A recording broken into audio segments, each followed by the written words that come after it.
নমস্কার, আমি আবারও আজকে একটা রেসিপি নিয়ে এলাম। তবে আজকের রেসিপিটা একটু ডিফারেন্ট। এটা একটা সুইট রেসিপি, মিষ্টির রেসিপি, ডেজার্টও বলা যায়। তো আমরা বাঙালিরা তো এমনিতেই মিষ্টি প্রেমিক। তো মিষ্টি এমনিতেও কার ভালো না লাগে। সব সময় তো আর আমাদের এমন হয় যে বাজার থেকে কিনে ঘরে স্টকে রাখা কিংবা কিনে আনা সবসময় পসিবল হয় না সবার জন্য। তো আমরা ঘরে ইনস্ট্যান্ট 2 মিনিটের মধ্যেই এই রেসিপিটা তৈরি করতে পারি। তো এই রেসিপিটা শুধু বলার জন্য 2 মিনিটের না, যদি ভিডিওটা আপনারা দেখেন সবটা, তাহলে বুঝতে পারবেন অ্যাকচুয়ালি এটা 2 মিনিটেই তৈরি করার মতো একটা রেসিপি। আর এর স্বাদ তো বলে আর বোঝানোর মতো না, বানিয়ে খেলে তার উপরে বুঝতে পারবেন। এবং যেই খাবে, যাকে পরিবেশন করবেন, সে জিজ্ঞেস করতে বাধ্য হয়ে যাবে যে কি করে বানালে এত টেস্টি রেসিপি ঘরের মধ্যে। তো শুরু করা যাক। তো এর জন্য আমি 4-5টা পিস ব্রেডে নিয়ে নিয়েছি প্রথমে। তো এগুলিকে কাট করব। আর শেপটা ট্রায়াঙ্গেল, রেক্ট্যাঙ্গেল, 4 কোণা, 3 কোণা, যার যেরকমভাবে ভালো লাগে, আবার গোল শেপেরও দেওয়া যেতে পারে। তো আমি এখানে 4 কোণা করে রেক্ট্যাঙ্গেল শেপে এগুলিকে কেটে নিয়েছি, স্কোয়ার শেপে কেটে নিয়েছি। আমি এখানে 5টা ব্রেড পিস ইউজ করেছি। আপনি চাইলে আরও বেশি করে যদি বানাতে চান, তাহলে আরও বেশি করে ব্রেড পিস ইউজ করতে পারেন। আর অ্যাকচুয়ালি এই রেসিপিটা আমার দশমীর মধ্যে আমি ভেবেছিলাম শেয়ার করব, কিন্তু সময় ছিল না, তা শেয়ার করতে পারিনি। তো কি হয়েছে, এখন তো পুরো মাসই ফেস্টিভ্যাল সিজন চলছে। মিষ্টি বা আমাদের ডেজার্ট বা সুইট ডিশ যাই বলি না কেন, পুরো মাসই দরকার পড়বে। তো টুকরোগুলি কেটে আমি এটাকে বাটার দিয়ে ভেজে নেব, ব্রাউন করে দুপাশে ভেজে নেব। আর এই জায়গায় বাটারের জায়গায় ঘিও আপনারা ইউজ করতে পারেন, কিন্তু আমার ছেলে ঘি তো পছন্দ করে না, ঘির স্মেল ওর ভালো লাগে না, তাই বাধ্য হয়ে আমার বাটার দিয়েই করতে হচ্ছে। নাহলে আমি এটা ঘি দিয়েই ভাজতাম, তাহলে ফ্লেভারটা আরও বেশি স্ট্রং হয়, একটু ভালো হয় আর কি।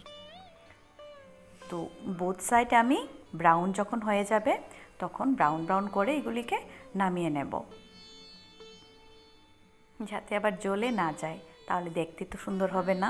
একটু গোল্ডেন গোল্ডেন হলে নামিয়ে নেব।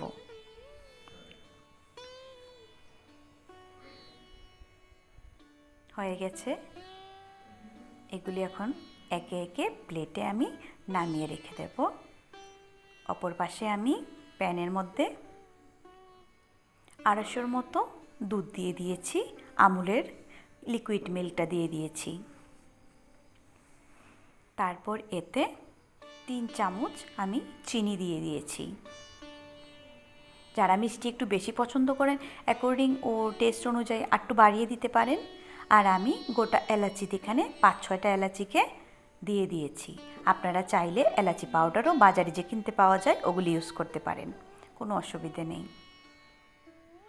তারপর 2 চামচ আমি মিল্ক পাউডার অ্যাড করে দিয়েছি, যাতে একটু আমাদের যে গ্রেভিটা হয় একটু যেন এটা কনডেন্স মিল্ক পাওয়া যায় যে, ওটার মতো যেন একটু গাঢ় হয়, তাহলে টেস্টটা একটু ভালো আসবে।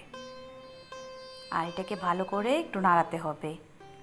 মিল্ক তো একটু আঠালো হয়, যেন লাম্পসগুলি না থাকে, এটা চাকা চাকা হয়ে না যায়।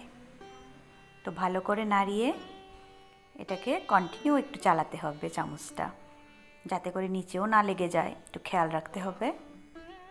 এবার 5 মিনিট করার পরই আমাদের মিল্কটা রেডি হয়ে যাবে। কালারটাও চেঞ্জ হয়ে গেছে, গাঢ় হয়ে গেছে মিল্কটা, এখন এটা রেডি হয়ে গেছে। এখন আমি নামিয়ে নেব।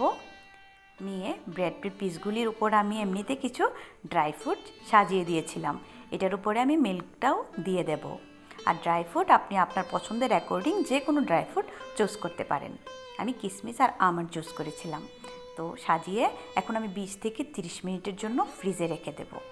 তারপর বের করে সার্ভ করে দিলেই হয়ে গেল, আমাদের টেস্টি ডেজার্ট রেডি। বাস, আজকে এতটুকুই। নেক্সটে আবার আরেকটা রেসিপি নিয়ে আসবো। বাই।